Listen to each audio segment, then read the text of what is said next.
नमस्कार दोस्तों, आप देख रहे हैं सिनेमा हॉल और मैं अजय ब्रह्मात्मज। आप सभी का स्वागत है। आज पुस्तक चर्चा का दिन होगा।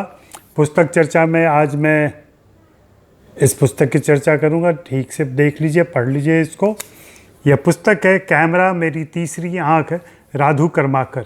राधू कर्माकर आरके फिल्म्स के मशहूर सिनेमेटोग्राफर रहे और उन्होंने आवारा से लेकर बॉबी तक राज कपूर की सारी फिल्मों में कैमरा संभाला। और आप सारी फिल्में याद कर सकते हैं, आवारा से लेकर के 420 का यहाँ पोस्टर भी आप देख रहे होंगे। उसके अलावा जागते रहो, संगम, जो भी फिल्में हैं, फिल्मों के नाम मैं बाद में बता दूंगा। इन सभी के बारे में भी उन्होंने चर्चा की है। लेकिन सबसे बड़ी बात है कि राधू कर्माकर के बारे में विस्तृत जानकारी मिलती है, उनके जीवन की जानकारी मिलती है, उनके जीवन की झलक मिलती है। राधू कर्माकर नाम से ऐसा लगता है, बहुत लोगों को हो सकता है यह भ्रम हो कि कर्माकर कर नाम में लगा हुआ है तो ये महाराष्ट्र के होंगे, लेकिन ऐसा नहीं है। राधू कर्माकर ढाका में इनका जन्म हुआ। ये बंगाली थे। ढाका में इनका जन्म हुआ और ढाका से छोटी उम्र में, किशोर उम्र में इनको कलकत्ता आ जाना पड़ा, क्योंकि परिवार की आर्थिक स्थिति बहुत ख़राब थी। इनको कुछ ना कुछ कमाई करके घर पैसे भेजने थे, तो अपने बड़े भाई के पास आ गए। पुश्तैनी काम इनका स्वर्णकारी का था, स्वर्णकार थे इनके पिता। लेकिन इनका शौक़ धीरे धीरे सिनेमा की तरफ और कैमरे की तरफ हुआ और किशोरावस्था से थोड़े बड़े होने के साथ इन्होंने कैमरे में ज़्यादा रुचि दिखाई और लगातार उसके बारे में जानकारियाँ हासिल करना, उसके बारे में सीखना, उसके लिए अच्छे लोगों के संपर्क में आना। जैसा कि इन्होंने अपने खुद जीवन जीवनी में लिखा है ये इस किताब में, कि जतिन दास नाम के जो कैमरामैन थे, जिनकी एक फिल्म बनी हुई थी चंडीदास के ऊपर, जिसको देख करके वे बहुत प्रभावित हुए थे। उनकी फिल्म देखने के बाद उनके साथ काम करने को ये लालायित हुए और फिर जतिन दास से मिलने में इनको, जी हाँ, 7 महीने लग गए। ये 7 महीने तक उनके घर के पास जाके खड़े रहते थे ताकि वो एक नज़र डालें, लेकिन वो लगातार नज़रअंदाज करते थे। बाद में उनकी पत्नी को दया आ गई। पत्नी ने अपने पति से कहा, फिर पति मिले और उन्होंने अपने यहाँ कैमरामैन रख लिया।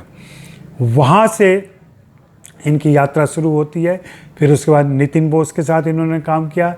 नितिन बोस के साथ बंगाल में 1-2 फिल्में करने के बाद, इंडिपेंडेंट रूप से फिल्म उनके साथ ही करने के बाद, ये फिर उन्हीं के साथ बॉम्बे टॉकीज़ में आ गए। मुंबई आने के बाद उन्होंने बॉम्बे टॉकीज़ के लिए कुछ फिल्में की और फिर धीरे धीरे इनको ऐसा लगा कि नहीं, अब मुझे अपने पंख पसारने चाहिए और इंडिपेंडेंट काम करना चाहिए। नितिन बोस उनको काम दे रहे थे, लेकिन वहाँ पे पैसे पे बात नहीं बन रही थी। एक फिल्म में बनने वाली थी बॉम्बे टॉकीज़ की, जिसमें इन्होंने 1000 रुपये मांगे थे और नितिन बोस 900 रुपये देने को तैयार हुए थे। उसके पहले उन्हें 800 रुपये मिलते थे।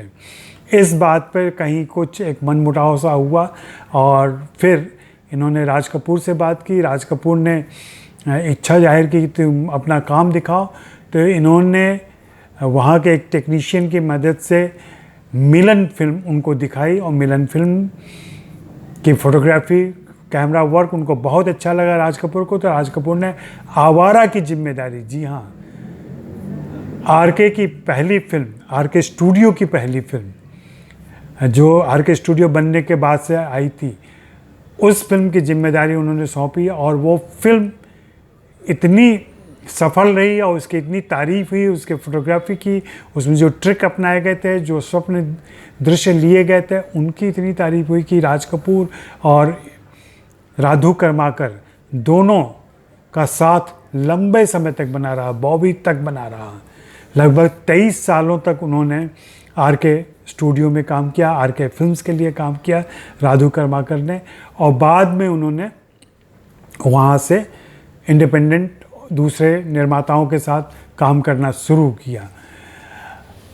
इस पुस्तक में उन्होंने एक लंबा हिस्सा अपने जीवन के बारे में बताया है, कलकत्ता का उनका जीवन, संघर्ष में उनका जीवन, किस प्रकार से वो कैमरे के करीब आए, किस प्रकार से उनका पहला गुरु कोई था जो सिर्फ कैमरा चलाना सिखाया, फिर जतिन दास के पास पहुँचे, फिर नितिन बोस के पास पहुँचे और फिर वहाँ से राज कपूर के पास पहुँचे।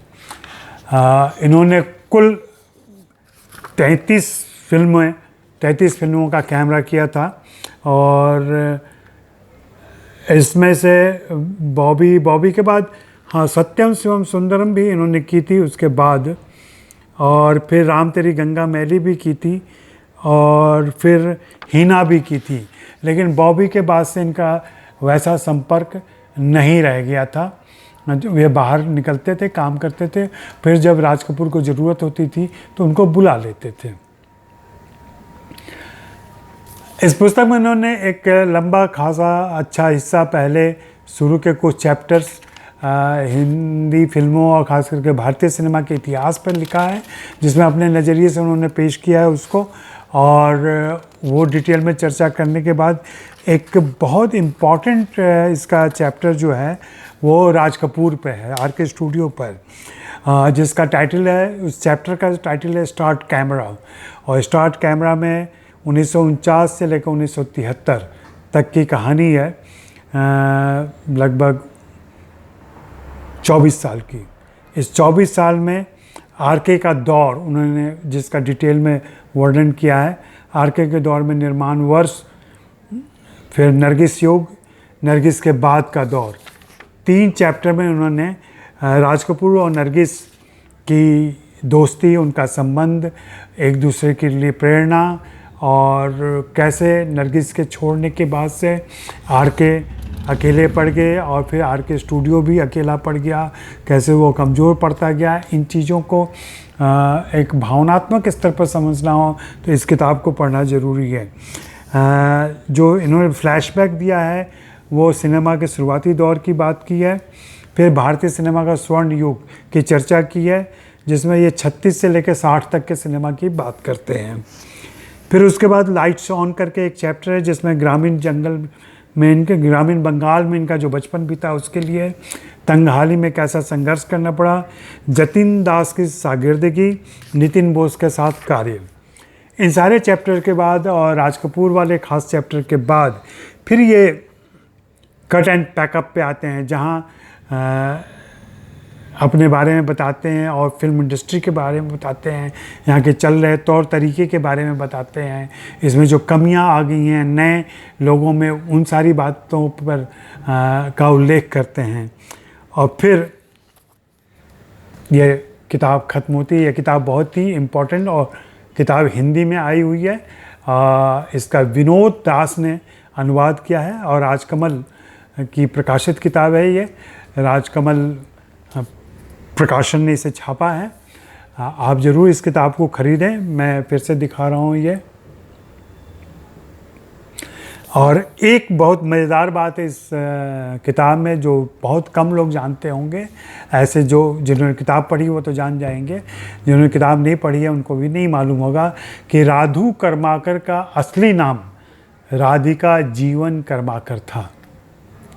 चूँकि इनके पिता राधा वल्लभ संप्रदाय के थे तो इसलिए उन्होंने इनका नाम राधिका रख दिया था। और जब राज कपूर के साथ उन्होंने काम शुरू किया तो राज कपूर ने कहा कि नहीं, एक तो तुम्हारा नाम काफ़ी लंबा है और ये आधुनिक नहीं है, तो ये राधिका जीवन से राधू बन गए थे। राज कपूर के लिए भी राधू रहे और पूरी दुनिया के लिए भी राधू रहे, और इस तरीके से हम इनसे परिचित हुए। हिंदी फिल्मों के बहुत कम कैमरामैन ऐसे रहे हैं जिन्होंने अपने जीवन के बारे में, सिनेमेटोग्राफी के बारे में, देश में जो हालात थे, जो स्थितियां थी, उनके बारे में चर्चा की है। इस किताब की एक खूबी ये भी है कि ये सामाजिक उथल पुथल को भी, राजनीतिक उथल पुथल को भी साथ में लेकर चलती है। यह पठनीय पुस्तक है। मैं इसकी आपसे चाहूँगा, सिफारिश करूँगा कि आप ज़रूर इस किताब को पढ़ें और हिंदी सिनेमा को थोड़े करीब से, राज कपूर की फिल्मों को थोड़े करीब से समझने की कोशिश